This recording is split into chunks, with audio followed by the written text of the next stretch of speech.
स्वागत है मित्रों आप सबका। तो फिर कहानी को आगे बढ़ाते हैं और जैसा कि हमने देखा था तैन बाइजिन के साथ रोमांटिक होता हुआ कहता है कि जब कुछ दिन पहले बाइजिन ने तैन के साथ वो सब किया था तब अपना स्पिरिट और सोल के टुकड़े का इस्तेमाल उसने नहीं किया था। तो अब भी दोबारा बाइजिन अपना स्पिरिट और सोल के टुकड़े का इस्तेमाल करके तैन को दिखाए। उसके बाद तैन रोमांटिक होता हुआ बाइजिन के पास और पास जाने लगता है और बाइजिन जिसके मन में लड्डू फूट रहा था पर तैन रुक जाता है और तुरंत उठकर बैठकर कहता है कि नहीं, अब तैन को बाइजिन के साथ वो सब नहीं करना। बाइजिन चौंक कर पूछता है कि क्या बाइजिन जान सकता है कि तैन ने अभी अभी बाइजिन के अरमानों पर पानी क्यों फेंका।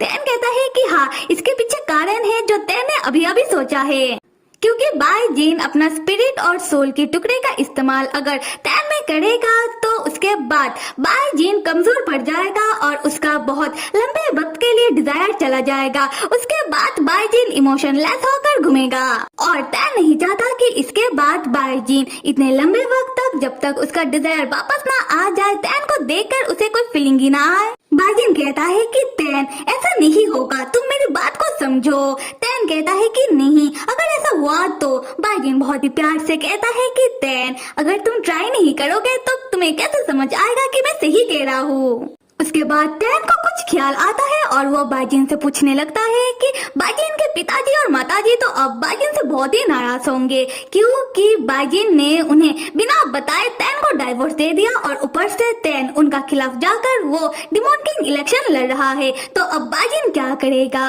बाइजिन कहता है कि क्या तैन को मेरा फिक्र हो रहा है। तैन कहता है कि ऐसा इसलिए क्योंकि बाइजिन ने हमेशा ही तैन के लिए कॉम्प्रोमाइजेस और सेक्रीफाइसेस करता आ रहा है। तो क्या तैन एक बार अपने ससुराल जाकर अपने सासू मॉम और ससुर जी को समझाए। बाइजिन कहता है कि ऐसा करने की कोई जरूरत नहीं है। अगर तैन को बाइजिन के लिए इतना ही बुरा लग रहा है तो तैन बाइजिन के लिए कुछ और कर सकता है। तैन पूछता है कि क्या।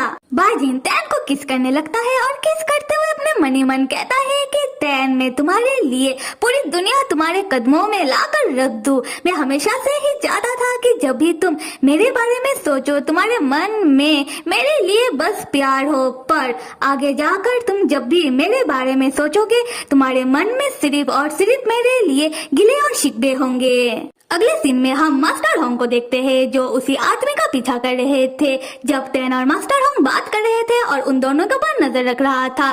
खैर, मास्टर होंग उस आदमी का पीछा करते हुए एक गुफा के अंदर चले आते हैं। उसके बाद अपनी शक्तियों से उस आदमी को रोकते हुए उस आदमी के मुंह से नकाब हटाकर कहते हैं कि ओ तुम एल्डर्स हॉल के ने सेकंड एल्डर्स जिन्होंने बाकी एल्डर्स को डिमोन किंग इलेक्शन के लिए पाताल लोक की सील को तोड़ने का सुझाव दिया है।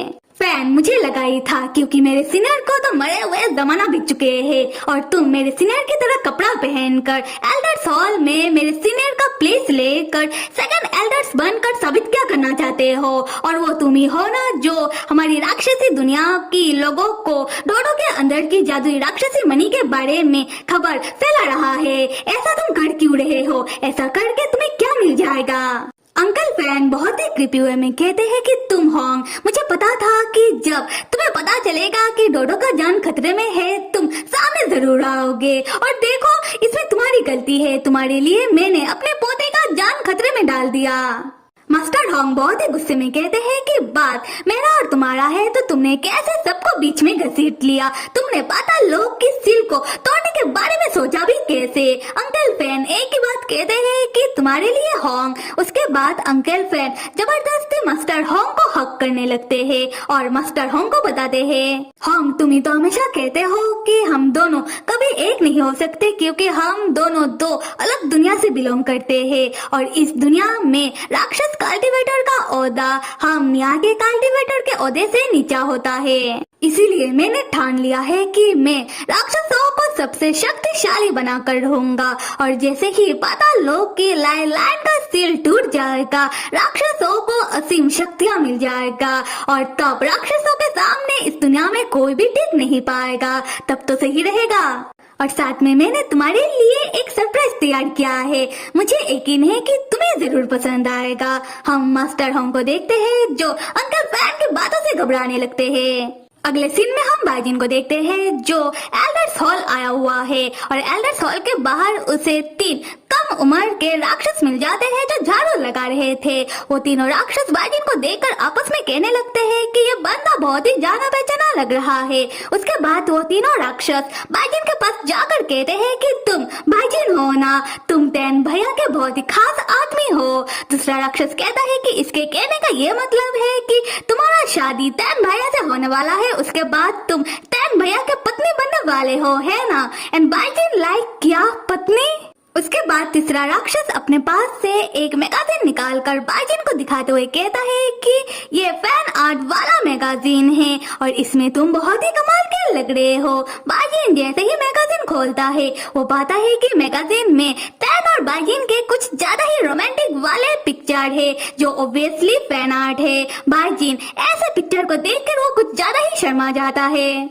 तब बाजिन तुरंत उस मैगजीन को बंद करके अपने पास रख लेता है। तीसरा राक्षस कहता है कि बाजिन ने कैसे इस मैगजीन को अपने पास रख लिया, ये मैगजीन मेरा है और मैंने अपने पैसों से खरीदा है। तब दूसरा राक्षस अपने पास से बहुत सारा तैन और बाजिन के फैन आर्ट वाला मैगजीन निकालता है और बाजिन से कहता है कि अगर बाजिन को ये मैगजीन इतना ही पसंद है तो वो उसे खरीद सकता है।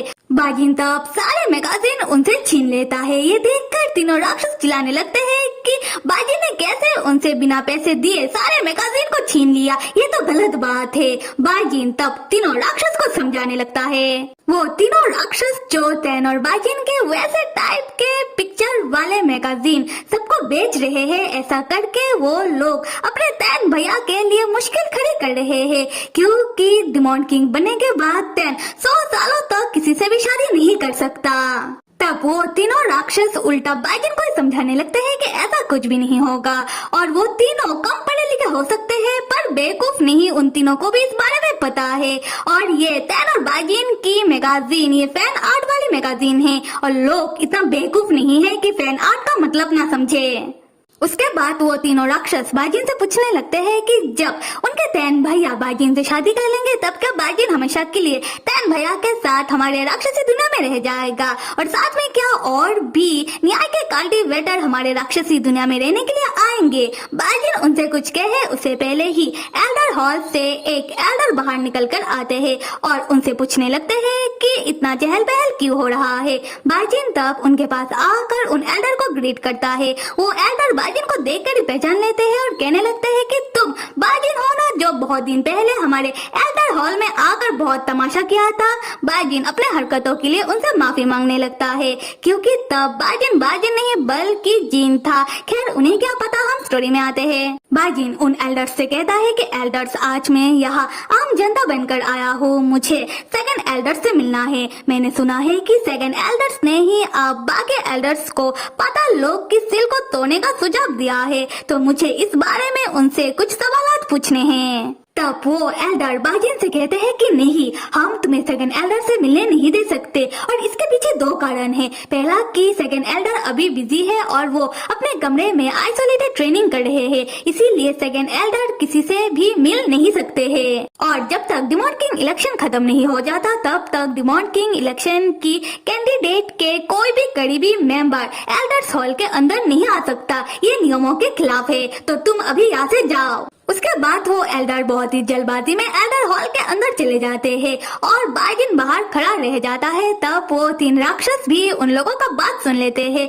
और आपस में बात करने लगते हैं, जहाँ एक राक्षस कहता है कि क्या सेकंड एल्डर बिजी है और वो अपने कमरे में है, पर कहा मैं तो अभी अभी उनके कमरे को साफ सुथरा करके आया हूँ, उनके कमरे के अंदर तो कोई भी नहीं था। तब बाकी 2 राक्षस भी कहने लगते हैं कि हाँ, हमने तो आज उन्हें एल्डर्स हॉल में कहीं भी नहीं देखा। बाजिन उन तीनों राक्षसों की बातें सुनकर उसे सेकंड एल्डर के ऊपर शक होने लगता है। उसके बाद बाजिन मैसेज करके जाओ डाओ से कहता है कि जाओ डाओ सेकंड एल्डर के बारे में पता लगाए। जाओ डाओ रिप्लाई करते हुए कहता है कि एल्डर्स हॉल के सारे एल्डर्स का डॉक्यूमेंट हाई क्लास डॉक्यूमेंट है, पर जिन जिन मेरे दोस्त मैं तुम्हारे लिए ये काम जरूर करूंगा, पर जिन जिन तुम्हारे माताजी और पिताजी तुमसे बहुत ही नाराज है क्योंकि तुमने तैन को डाइवोर्स दे दिया है। बाजिन परेशान होकर सोचने लगता है कि हो सकता है कि मुझे अपना परिवार और न्याय के कल्टीवेटरों का मुखिया बनना पड़े तो मैं बनूंगा। तब बाईजिन के अंदर का जीन उसके अंदर ही जागते हुए उसके दिमाग में कहता है कि बाईजिन, तुम्हारा दिमाग तो सही है, अगर तुम ऐसा करोगे तो हो सकता है कि आगे जाकर तुम्हें मेरे छोटू से तैन के खिलाफ खड़ा होना पड़े। क्या तुम हो पाओगे? देखो बाईजिन, यहाँ से तुम मुझे संभालने दो। बाईजिन मनी मन सोचता है कि जीन मेरे कंट्रोल से बाहर जा रहा है, मुझे जल्दी ही कुछ करना होगा। मेरे मित्रों, मैंने शायद पिछले का एपिसोड में सेकंड एल्डर को थर्ड एल्डर कह दिया था, तो नए आए हुए एल्डर वो सेकंड एल्डर है, जैसा कि हमने अब इस वाले एपिसोड में देखा, जो बाईजिन के अंकल फैन हैं, जिन्होंने सच में मुसीबत खड़ी कर दी है मास्टर होंग, तैन, बाईजिन और डोडो के लिए। और अंकल फैन आगे और कौन सा बवाल करते हैं ये हमें आने वाले एपिसोड में पता चली जाएगा। पर आप सब लाइक, सब्सक्राइब और कमेंट करना तो बिल्कुल भी मत भूलिएगा। Till then stay with me and see you.